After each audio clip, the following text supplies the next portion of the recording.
wellness. So, we're not going to go through all of those things, but you can see physical makes sense. Social, what kind of social supports do you have to help you with staying safe and healthy? Emotional is a big one. I mean, you could be physically doing all the right things, but emotionally, if you're distraught or not feeling balanced, that's going to affect your health in some ways, right? Occupational, what if you work in a sort of dangerous type of job, or in a job where there are more toxins? Like, I think of this, and you may not think of this one, but when I worked as a rehabilitation consultant, I met with people in their homes to talk about why they're off work and disabled, and to help them get back to work. Do you know how many people I saw with that ended up with cancer because they worked in a paint store? Can you believe that? Remember the old days when they had lead in the paint? Do you remember there was a time when there was lead in the paint, and they had to fix all the schools because, like, young kids, like, you end up in their mouth, like touching the walls and doing all that stuff. That was where it was even more prevalent. Nobody needs lead in their paint. But I remember this was quite a few years back when that was a big deal. Well, thank goodness we don't put lead in the paint, but they still put stuff in our paint. So when I was doing this job of mine for 12 years, I saw 4 people, and they were men because they worked in the paint store at the hardware store, that ended up with the same kind of rare-ish disease, cancer. And nobody put 2 and 2 together, except I did, because I would see these files. So again, we think about your environment. Where have you worked? My dad was around a lot of fumes. He worked as a mechanic for most of his life. So financial, nobody can say to me that finances doesn't make a difference with your health and wellness. Yes, to a certain point, then I think it can maybe be detrimental if you have too much money because you get into bad habits. But I think if you're living around the poverty line, you might not be able to afford the healthy food and the healthy whatever you need. So I do believe that helps or affects it. Spiritual, same thing. Spiritual, I feel like people that are grounded and have some kind of spiritual connection usually are more balanced with their health and wellness. Intellectual as well. Were you able to get educated, or are you coming from a place where maybe education wasn't free and you weren't able to be as educated? Because the more we know, the better we do. Like, what's the saying? We do better when we know better. We do better when we know better. I'm glad that you're all here today to learn more things. So then we get to the environmental, and that's what we're going to talk mostly. We're going to talk specifically about is the environmental things. So let's keep moving along. So why do you think that toxic chemicals are a problem with older adults? So I, again, curate all my classes to be specifically for us, 50 years old and higher, right? Because that's what I consider. Actually, a 50-year-old will be pretty upset if you say that they're an older adult. I do believe it's 55, right? 55 here in Canada anyways. So I'm 56. I just turned 56. So 55 is when you are considered an early senior in that first category.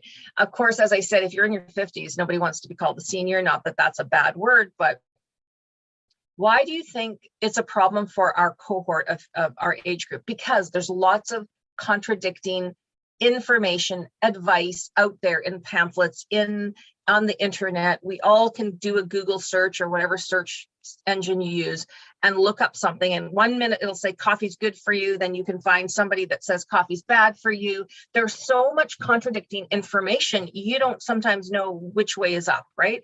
That's one of the hugest reasons. So when you're a kid, maybe, I don't know, these days kids are Googling everything too, but when you're a kid, you're maybe not that interested. So you're not searching those things. You're searching other things.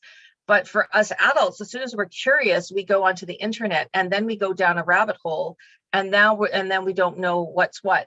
What I always suggest to all of you is, when that happens, I want you to make sure whatever you're reading, that you go scroll all the way down to the bottom and find out who is subsidizing this article. Is it because they're trying to sell you their toothpaste? Is it because they're against they want you to enjoy it, like the sugar industry did that with they brought fat out, fat's bad. Do you remember that actually happened to all of us, and we all got affected at the time when sugar was being toted? Like, I don't know, it was a fight between sugar and fat.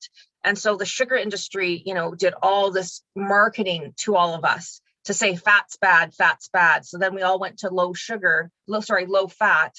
Did that help us? No, we all got fatter, bigger because of all the sugar in these low fat things. So again, marketing, who's got the money? Who's got the wallet?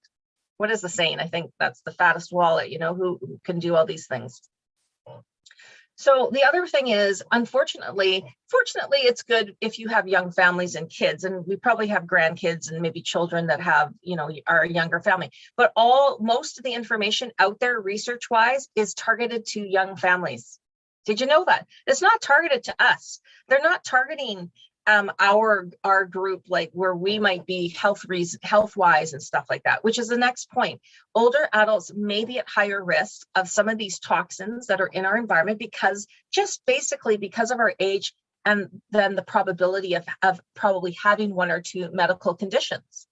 So it doesn't mean and we're all sick when we get to a certain age. It just means we're at higher risk of having, emphysema, or, having arthritis, or having diabetes. And therefore, these toxins are worse for us. But the studies don't tell us that, because the studies are really all about the younger families. Now, toxins, these are the two that it was like an aha for me when I realized, oh yeah, that's true. Toxins, when we're at this age, they've had decades to build up in our bodies. So something like, like the pesticide on an apple, for example, it's not killing you at 20, but like if you love apples and you're eating them and you're getting the same toxin, is that particular toxin building up in your body? Now you're 60. Now maybe it's the tipping point where that's now going to affect you. I didn't think about this one. This is the one that my husband told me, and I went, wow, that's a really, really good point. So if you are in your 50s, 60s, 70s, maybe even some people that come to class are in their 80s, you've had a long time to build up certain toxins. Now, this is the other one. Now, I am not against doctors, because I think they're, usually for the most part, they're selfless. They went into a profession to help us. It's a slog. Like, I didn't go through medicine because it was too many years. I wanted to, but I thought, I ended up doing my nursing degree, which was 4 years. But most people that go into like medicine is, I don't know, it's a lot of years of school. Is it 8 years? I think it's a lot of years. So doctors are busy people. They're busy people. Unless they've had like a patient after another patient that kind of twigs their thoughts here, going, I've seen a few people with the same rash. Maybe they would then look into a little bit more research into like finding out what's going on in the community that could be possibly causing this. But most of the time, they're not really up to date with their knowledge when it comes to toxins, just because they're busy. They're busy doing other things. They're busy giving medications out